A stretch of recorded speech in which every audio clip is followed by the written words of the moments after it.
Halo 3 is all about the things that we wanted in Halo 1 and 2. The brutes they were added in a little too late, I think. And we didn't have a chance to really flesh them out. And so that's what we're doing for Halo 3. Nailing the flavor for a character is often very difficult. You sort of have to feel it out as you go. The brutes in Halo 2 were meant to be more like the barbarians in Rome. We wanted the brutes to typify that abusive, evil invader. But right from the start, the design of the brutes was not consistent about reinforcing that they are meant to be worthy adversaries for the player. Now that the elites have left the Covenant, it gave us a problem for Halo 3. For the brutes to behave kind of similar to the elites, they have to be totally redone because they're not interesting to fight. He was just a damage sponge.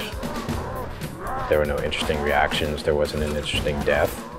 The only tactic the player has is just pump them full of lead until they fall down. It doesn't really turn out to be really good gameplay.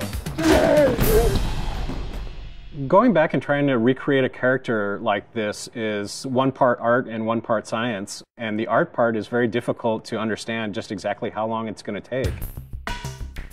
Concept artist tries to communicate through composition what the idea is trying to get across. A lot of times the direction just gets narrowed down to, can you just make it look cool? The brutes originally looked a lot like Chewbacca. Like they were just big hairy guys with a bandolier. I looked at a lot of animal reference, rhinoceros and some gorilla. Their natural body plating is brutish. This was our way of kind of pulling them into the fold of the Covenant.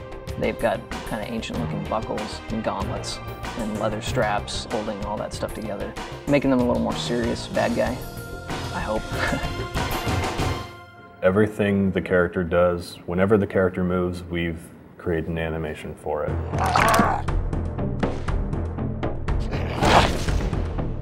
In which way that character moves, that kind of makes him unique. These days now we got our animation reference area upstairs. We just take it upon ourselves to go film us doing each individual motion and then work that into our animation. If a brute is punching the face off a Marine, we're going to embellish that. We're going to make him punch the jaw off too. We're going to make him just punch straight through that Marine. God damn, that looked like in real life. I was just like, that was awesome. When I look over and see Jeremy doing something, I'm like, oh, that's really cool. How can I work something like that into his moveset? It's exciting to see what Jeremy does tomorrow and what Bill does the next day. It's always a new... Me too. But not John. No. Not so much me. No. Nobody likes John.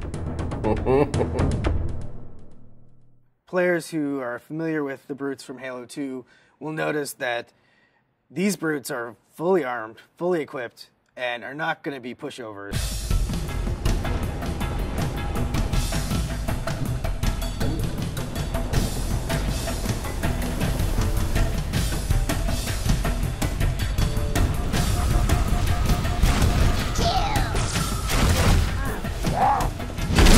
For the game to be interesting, like the guys that you're playing against have to be fun to play. That's the profile of the character. Create an interesting look from afar. Is it fun to shoot at him when he runs around? Do you see his limbs moving up and down because there's things jutting up from the sides? Rather than make them look like big dumb apes, we want to make them very brutal, pragmatic warriors. And that's really informed a lot of the visual design.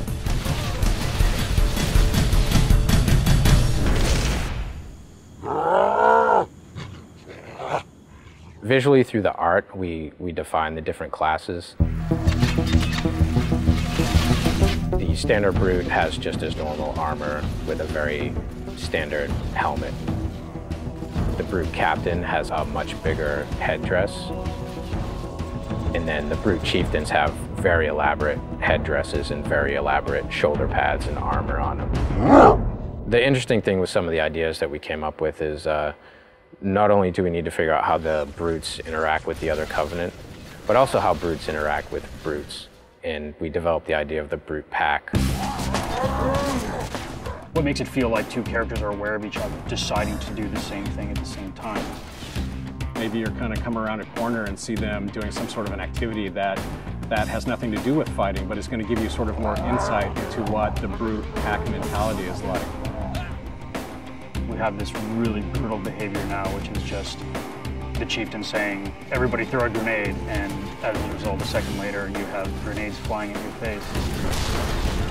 That's always going to give the player a little bit of an adrenaline rush that, oh my god, now this guy's right up in my face, I have to back up and hit him hard.